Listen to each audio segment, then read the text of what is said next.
lovely people of the internet, I'm the Brilliant Canvas and welcome back to Monster Makeup Week. Today I'm going to show you my werewolf design. So on to the sketch. So basically it's contouring with a few details added on. We have a few scars going on, like I've been in a werewolf fight because I'm a werewolf and I'm tough and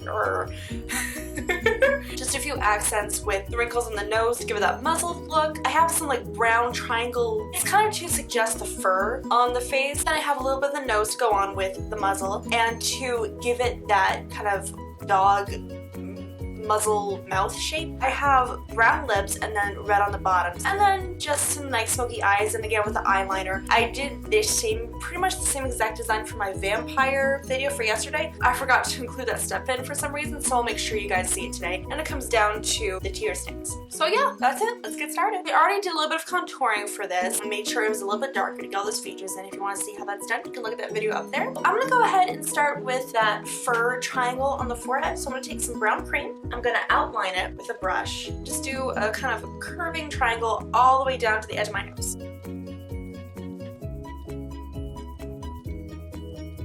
I'm gonna take my brush and do a little bit of feathering so it looks like fur and isn't just like this Mickey Mouse triangle on your forehead. So just take your brush and swoop it out. I'm gonna also do that for the nose. Just laying my brush down flat with some makeup on it. Just going to the very sides of the line. You want to be thin, so I'm just going on the very edge. So I'm going to take some different shades of tans and yellows, make a little bit of black, and just do those little strokes within here to give it that fur look. So it gives it more texture and color and dimension.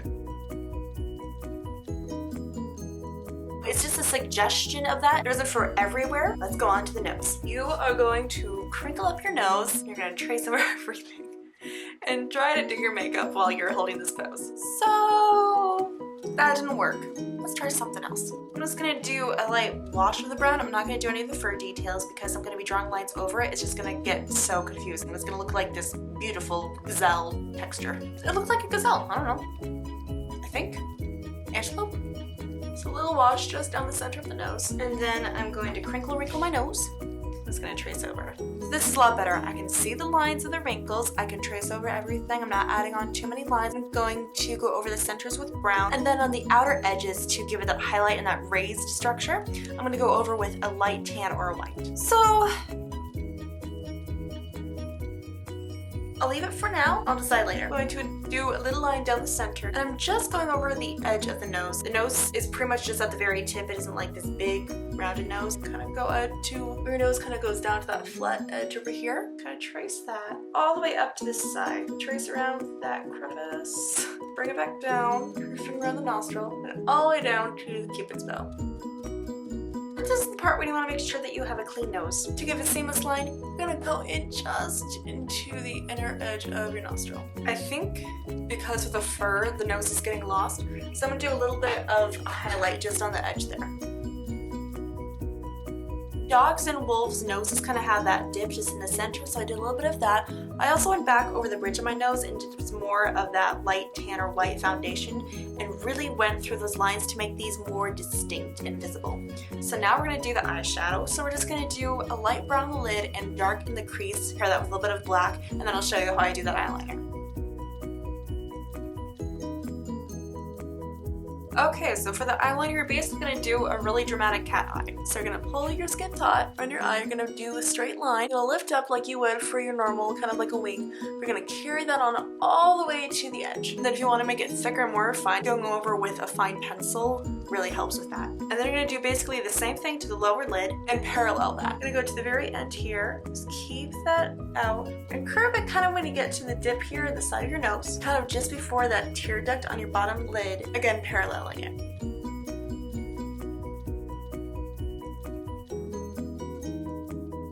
Now that this is all set, we're gonna go on to the scars. I'm gonna do just the cream makeup over the eye, so as not to complicate things, but over here on the cheek, I'm gonna be using either paper and liquid latex or scar wax. I'm not sure which yet. You want a really dark center. Again, this is about dimension. Take a little brush. I'm gonna do 3 irregular lines going over the eye and cheek area. Carry that through to the lower. Try to keep that line going. Remember, you want to fade it out to the very end, so just lift up your brush as you get to the end. I like to do it quickly so I can really swipe it off. Now I'm going to trace directly over that with some dark red.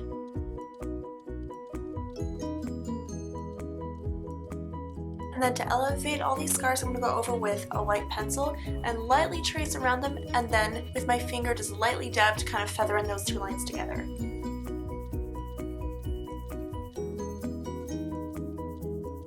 Okay, so that is all done. I'm gonna go on to the cheek, and I decided to do scar wax because it's gonna be just a few small lines and it's scar wax.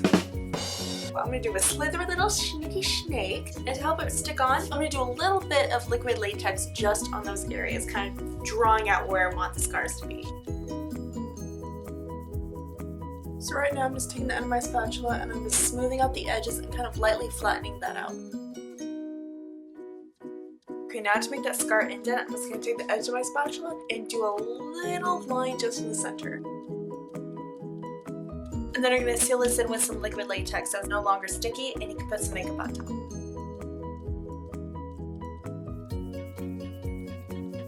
While I wait for this to dry, I'm going to go ahead and move on to the lips. Alright, so for the top we're going to do a dark brown. And to give that muzzle look, we're going to curve out on the top lip. And I want to try using a little bit of a black liner just to see what that looks like. And if you wanted to go really natural, I'd just leave a nude lip on the bottom so it kind of disappears. But I'm going to do a red on the bottom.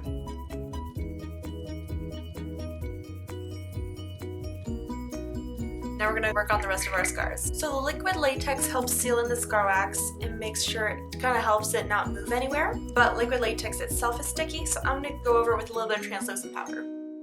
With the scar wax and the powder, that helped lighten up a little bit, which is actually good because you want it to be a little bit lighter for the height part of the scar, so it can really focus on the shadows for the cuts. And we're pretty much going to do the same technique. You're going to go with black, a little bit red in the center, maybe a little bit red just on the bridge of that cut, and then fade it out. Let's go ahead and do that red on the top a little bit first. Just light dabs.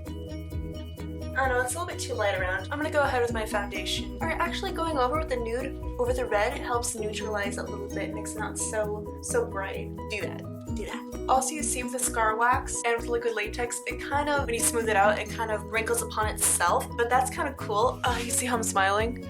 See those wrinkles? It just adds on to that effect. It gives a nice transition, so it's just a really cool bonus. Okay, now I'm gonna go in with black and then over with red, just like we did over here.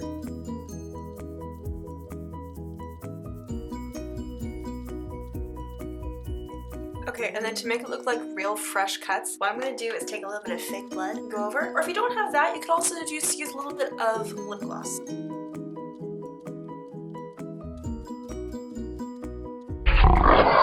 That is my werewolf look. Thank you so much for watching. I really hope you liked this video. If you did, please click on that thumbs up button down below. Lets me know that you liked it and you want to see more videos like this. Make sure you check out some of my other videos, and I'll see all of you lovelies next time. Bye!